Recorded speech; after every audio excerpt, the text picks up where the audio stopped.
দর্শক আসসালামু আলাইকুম, সবাইকে স্বাগত জানাচ্ছি আমার আজকের এই ব্লগে।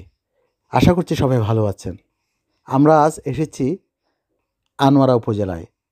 আনোয়ারা উপজেলার খুব সুন্দর একটা পরিবেশে আপনাদেরকে নিয়ে আজকে ঘুরব। মানে আমার ভিডিওর মাধ্যমে আপনারা ঘুরবেন, ঘুরে ঘুরে দেখবেন সুন্দর একটি এরিয়া। আপনারা বুঝে গেছেন, হ্যাঁ, এসেছি আনোয়ারার কাফকো হাউজিংয়ে। আমাদের মূলত আসা এখানকার কাফকো স্কুল অ্যান্ড কলেজ পরিদর্শনে। আমরা ঢোকার সাথে সাথেই শুরুতেই অভিভূত হয়ে গেছি অসাধারণ একটা পরিবেশ দেখে। চারিদিকে খুব সুন্দর দালান এবং গাছগাছালিতে ভরপুর এই হাউজিং এবং স্কুল ক্যাম্পাসটা। স্কুলের চারপাশে সবগুলো বাড়িঘর, কর্মকর্তা কর্মচারীদের বাড়িঘর। আর কাফকো স্কুল এবং কলেজে এখানে যারা কর্মরত আছেন তাদের সন্তানরা পড়ালেখা করেন। আমরা বিদ্যালয়ে প্রবেশ করে সত্যি খুব অবাক হয়েছি সুন্দর সুচারুরূপে গোছানো বিদ্যালয় ক্যাম্পাসটা দেখে। বিদ্যালয় ক্যাম্পাসের প্রত্যেকটা পরতে পরতে যেন সৃজনশীলতার দারুণ ছোঁয়া। যে ঢুকবে প্রথমবার সেই বিমোহিত হবে। এখানে আছে সুন্দর পরিপাটি শ্রেণীকক্ষ, প্রত্যেক শিক্ষার্থীদের বসার জন্য আলাদা আলাদা চেয়ার এবং বেঞ্চ আছে, সমৃদ্ধ লাইব্রেরি, সামনে আছে একটা টেনিস কোর্ট। এখানে আবার মুক্তিযুদ্ধ এবং জুলাইয়ের হত্যাকাণ্ডে যারা শহীদ হয়েছে তাদের স্মৃতিস্মরণে দেয়ালিকা, আরও আছে বিভিন্ন ধরনের মনীষীদের বাণী। এখানকার principal sir, vice principal sir এবং শিক্ষকদের আন্তরিকতায় আমরা সত্যি মুগ্ধ হয়েছি। আমরা কিছুক্ষণ সময় কাটিয়ে বেরিয়ে পড়লাম চারপাশের বিভিন্ন প্রাকৃতিক সৌন্দর্য দেখার জন্য। আমরা হাঁটতে হাঁটতে দুই পাশের ফুলের বাগান, শহীদ মিনার, এখানকার লেডিস ক্লাব, হেলথ সেন্টার, এখানে অফিসার্স ক্লাব থেকে শুরু করে প্রত্যেকটা জায়গা আস্তে আস্তে হেঁটে হেঁটে ঘুরে ঘুরে দেখছি। যতই সামনের দিকে আগাচ্ছি ততই মনে হচ্ছে সৌন্দর্যের এক অপূর্ব মায়াজালে আমরা জড়িয়ে যাচ্ছি। এখানে আপনি হাঁটতে হাঁটতে দেখবেন উপরে বিমান বাহিনীর ছোট ছোট বিমানগুলো শাঁ শাঁ শব্দ করে চক্কর দিচ্ছে।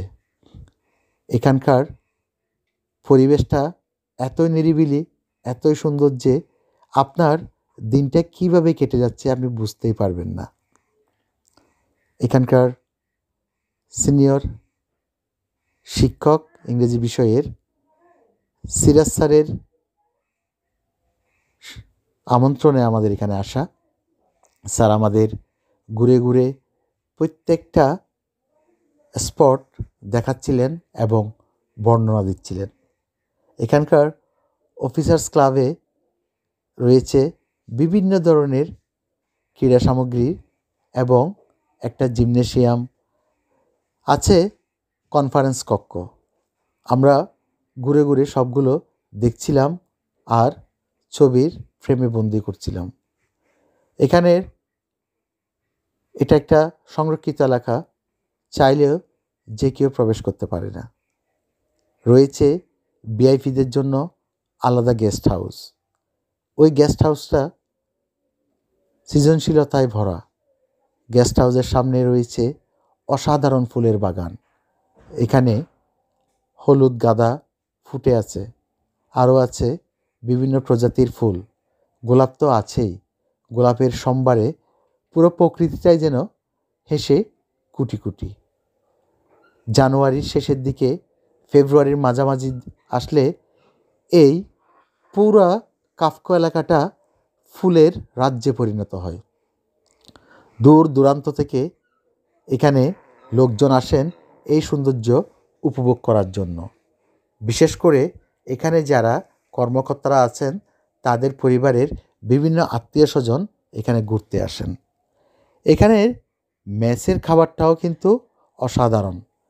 আপনি একদম পারফেক্ট, যেটা হেলদি, মানে পুরো ডায়েট কন্ট্রোল করে এবং প্রত্যেকটা খাবারের মেনু চার্ট ফলো করে এখানে এক এক দিন এক এক ধরনের খাবার পরিবেশন করা হয়, যেটা খুবই স্বাস্থ্যসম্মত।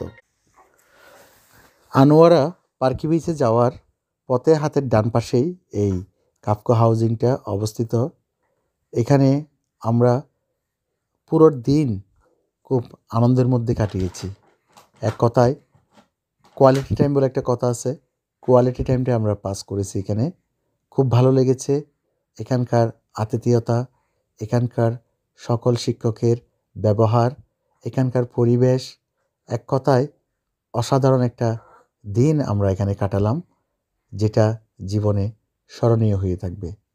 যদি সুযোগ হয়, সময় হয়, আবারও যাব ফুলের দিনে এই কাফকো হাউজিংয়ে, কাফকো স্কুল অ্যান্ড কলেজে। তো সবাই ভালো থাকবেন। ভিডিওটি যদি ভালো লাগে শেয়ার দিয়ে বাকিদের দেখার সুযোগ করে দিবেন। পরবর্তীতে অন্য কোনো ভিডিওতে আপনাদের সাথে কথা হবে। ভালো থাকবেন। আসসালামু আলাইকুম।